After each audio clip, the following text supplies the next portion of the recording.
Welcome to Just the Word, where we're reading through the Bible in 1 year.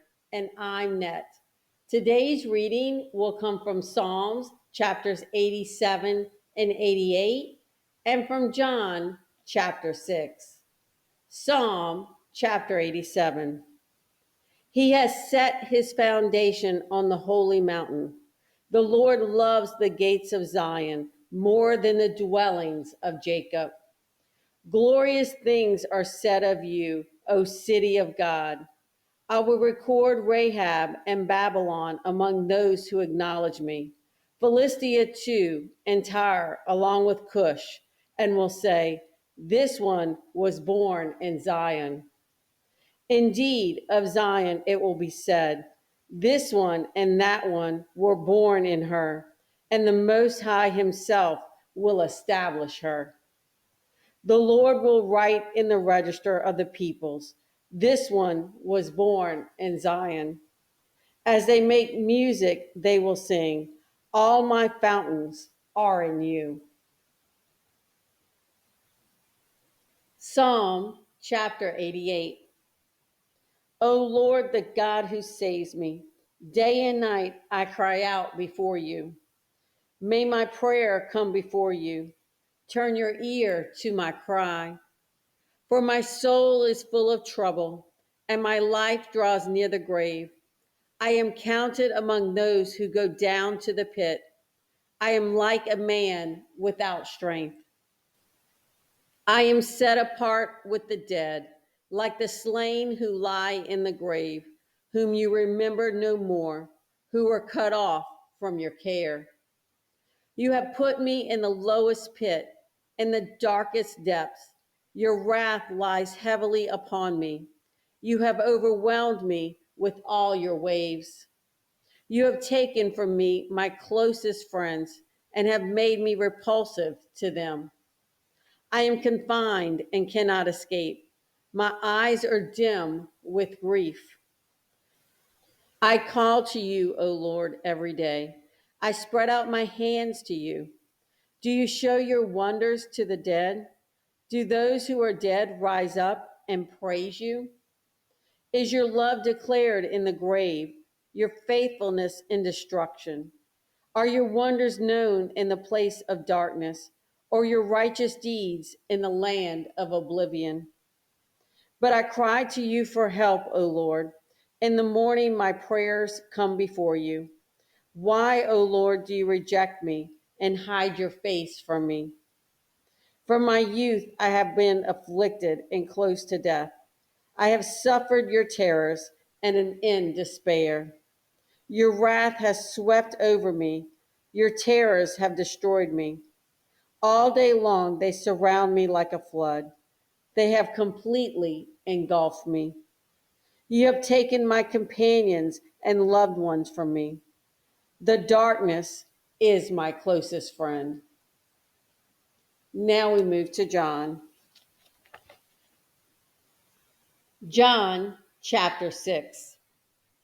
Sometime after this, Jesus crossed to the far shore of the Sea of Galilee, that is, the Sea of Tiberias. And a great crowd of people followed him because they saw the miraculous signs he had performed on the sick. Then Jesus went up on a mountainside and sat down with his disciples. The Jewish Passover feast was near. When Jesus looked up and saw a great crowd coming toward him, he said to Philip, where shall we buy bread for these people to eat? He asked this only to test him, for he already had in mind what he was going to do. Philip answered him, 8 months' wages would not buy enough bread for each one to have a bite. Another of his disciples, Andrew, Simon Peter's brother, spoke up. Here is a boy with 5 small barley loaves and 2 small fish, but how far will they go among so many? Jesus said, have the people sit down. There was plenty of grass in that place, and the men sat down, about 5,000 of them. Jesus then took the loaves, gave thanks, and distributed to those who were seated as much as they wanted. He did the same with the fish. When they had all had enough to eat, he said to his disciples, "Gather the pieces that are left over, let nothing be wasted." So they gathered them and filled 12 baskets with the pieces of the 5 barley loaves left over by those who had eaten. After the people saw the miraculous sign that Jesus did, they began to say, "Surely this is the prophet who is to come into the world." Jesus, knowing that they had intended to come and make him king by force, withdrew again to a mountain by himself. When evening came, his disciples went down to the lake, where they got into a boat and set off across the lake for Capernaum. By now it was dark, and Jesus had not yet joined them. A strong wind was blowing, and the waters grew rough. When they had rowed 3 or 3.5 miles, they saw Jesus approaching the boat, walking on water, and they were terrified. But he said to them, "It is I, don't be afraid." Then they were willing to take him into the boat, and immediately the boat reached the shore where they were heading.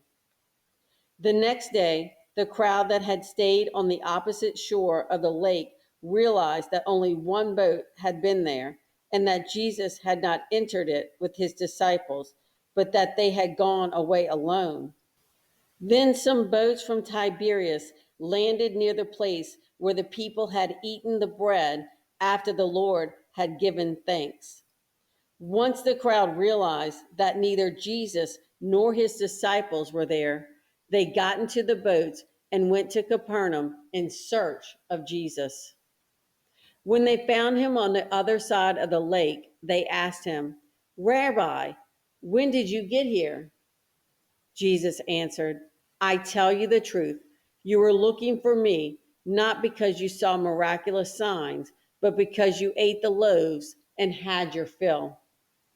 Do not work for food that spoils, but for food that endures to eternal life, which the Son of Man will give you. On him, God the Father has placed his seal of approval." Then they asked him, "What must we do to do the works God requires?" Jesus answered, "The work of God is this, to believe in the one he has sent." So they asked him, "What miraculous sign then will you give that we may see it and believe you? What will you do? Our forefathers ate the manna in the desert. As it is written, he gave them bread from heaven to eat." Jesus said to them, "I tell you the truth. It is not Moses who has given you the bread from heaven, but it is my Father who gives you the true bread from heaven. For the bread of God is he who comes down from heaven and gives life to the world." "Sir," they said, "from now on, give us this bread." Then Jesus declared, "I am the bread of life. He who comes to me will never go hungry, and he who believes in me will never be thirsty. But as I told you, you have seen me, and still you do not believe. All that the Father gives me will come to me, and whoever comes to me, I will never drive away. For I have come down from heaven not to do my will, but to do the will of him who sent me. And this is the will of him who sent me, that I shall lose none of all that he has given me, but raise them up at the last day. For my Father's will is that everyone who looks to the Son and believes in him shall have eternal life, and I will raise him up at that last day." At this, the Jews began to grumble about him because he said, "I am the bread that came down from heaven." They said, "Is this not Jesus, the son of Joseph, whose father and mother we know? How can he now say, 'I came down from heaven'?" "Stop grumbling among yourselves," Jesus answered. No one can come to me unless the Father who sent me draws him, and I will raise him up at that last day. It is written in the prophets, they will all be taught by God. Everyone who listens to the Father and learns from him comes to me. No one has seen the Father except the one who is from God. Only he has seen the Father. I tell you the truth. He who believes has everlasting life. I am the bread of life. Your forefathers ate the manna in the desert, yet they died. But here is the bread that comes down from heaven, which a man may eat and not die. I am the living bread that came down from heaven. If anyone eats of this bread, he will live forever. This bread is my flesh, which I will give for the life of the world. Then the Jews began to argue sharply among themselves. How can this man give us his flesh to eat? Jesus said to them, I tell you the truth. Unless you eat the flesh of the Son of Man and drink his blood, you have no life in you. Whoever eats my flesh and drinks my blood has eternal life, and I will raise him up at that last day. For my flesh is real food, and my blood is real drink. Whoever eats my flesh and drinks my blood remains in me, and I in him. Just as the living Father sent me, and I live because of the Father, so the one who feeds on me will live because of me. This is the bread that came down from heaven. Your forefathers ate manna and died, but he who feeds on this bread will live forever. He said this while teaching in the synagogue in Capernaum. On hearing it, many of his disciples said, This is a hard teaching. Who can accept it? Aware that his disciples were grumbling about this, Jesus said to them, Does this offend you? What if you see the Son of Man ascend to where he was before? The Spirit gives life. The flesh counts for nothing. The words I have spoken to you are spirit and they are life. Yet there are some of you who do not believe. For Jesus had known from the beginning which of them did not believe and who would betray him. He went on to say, This is why I told you that no one can come to me unless the Father has enabled him. From this time, many of his disciples turned back and no longer followed him. You do not want to leave too, do you? Jesus asked the 12. Simon Peter answered him, Lord, to whom shall we go? You have the words of eternal life. We believe and know that you are the Holy One of God.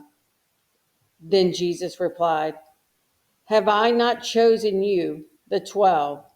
Yet one of you is a devil. He meant Judas, the son of Simon Iscariot, who, though one of the 12, was later to betray him. Thanks for joining Just the Word. See you tomorrow.